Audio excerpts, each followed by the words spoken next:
Guys, kibaw ba mo sa sekreto nga ang ubang tao malipayon?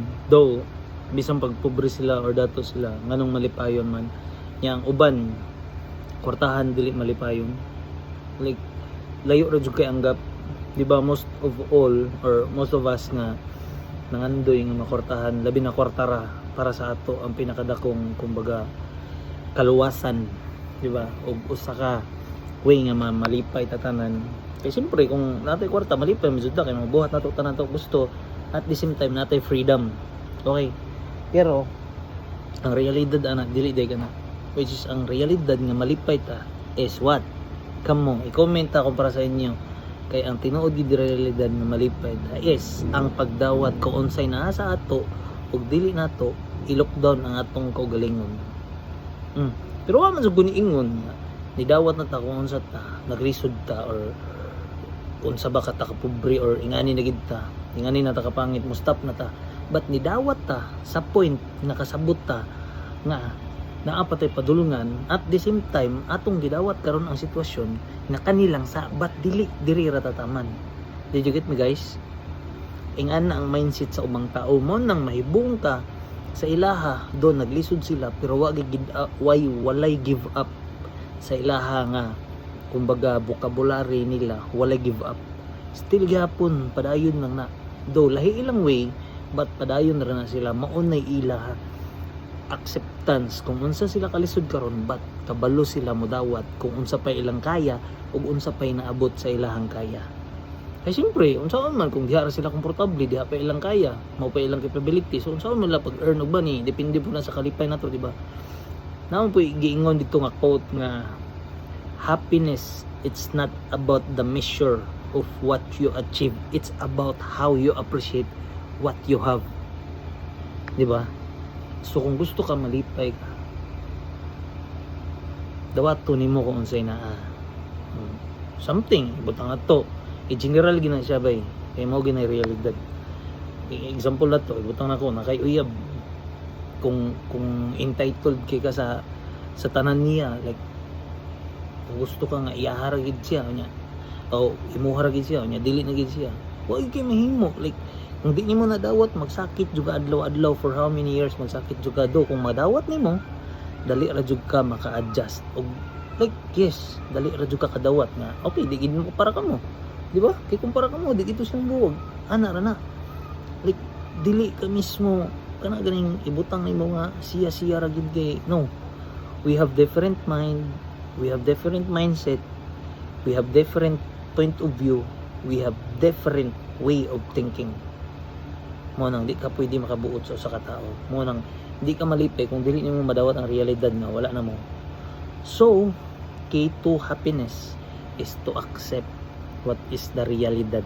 Unsay mahitabo karon dawato na nimo, pero lagi balik ko na po nato dili ra na diha taman, right? Ibutang ko na to imong trabaho, dihatag magid mo tanan imo ha, pero kana ra jud imong kaya, dili man lang sad sa ingon nga weak ka, pero for the meantime o karon nga sitwasyon kana ra jud imong kaya. So mabagsak jud ka kay lahi man nilang qualification, lahi man nilang standards nga gipangita do, dili ka bugo, dili ka kuan sa karon nga point kana lang gid imong kaya mahatag, di ba? Okay, so lahi pud na kuan butang na tog mangandoy ka pangayo kasing mama di katagaan, di ba? Dili gid ta mo undang kay para mahatag. So key to happiness is to accept, okay?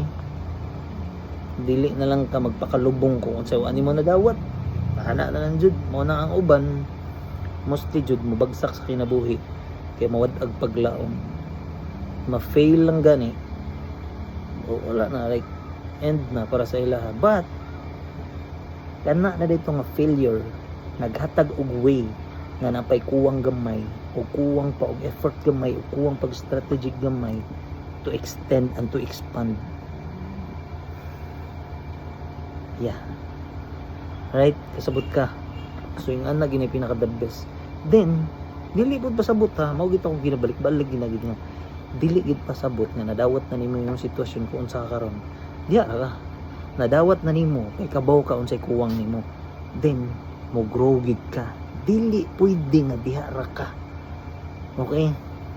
Hopefully it helps to everyone, labi na karon sa mga babae o sa mga lalaki sa tanan. Most of students nga mga OA na kay karon, like na maistoryahan lagi nga na makadungog og bati, like something nga na nga disappointment sa ilang kaugalingon, like ma-down ana ba, dili jud na i-take as positive na siya nga mao na pinakadakong tabang nga sayo kanimo nabaw-an. Dili pa ulahi gid ako pa kay kag mausab og dako ay pa kay kag matabang si mong kaugalingon, na dapat pa ka mo grow, dapat pa ka mo expand. Kamantay ka ng stretch. You know what is stretch? Kung makita ka ng guma, kung unsa iyang regular size, diha ra gina. But kung imo nang i-stretch, mo binat gina siya. Same as kung ikaw mo stretch, mabitad yug ka. But ang catch ana, masakitan ka. Mura ra pud nagkatong guma, pagbitaron doma, malahi ang iyang sizes. But nitaas siya. Do minipis siya, pero nitaas siya. Nitaas iyang capability, but ninipis siya. Mo na stretch. So dapat kita kung naaman tay mga disappointments, dili na to i-take nga negative diha na dayon. No, keep pushing lang gid ta. Dili tanan adlaw ting uwan ug dili tanan adlaw ting init. Okay, ug dili pud tanan adlaw nga dukaon ka, ug dili pud tanan adlaw mata ka, ug dili pud tanan gabi ingit-ngit, ug dili pud tanan gabi ihayag.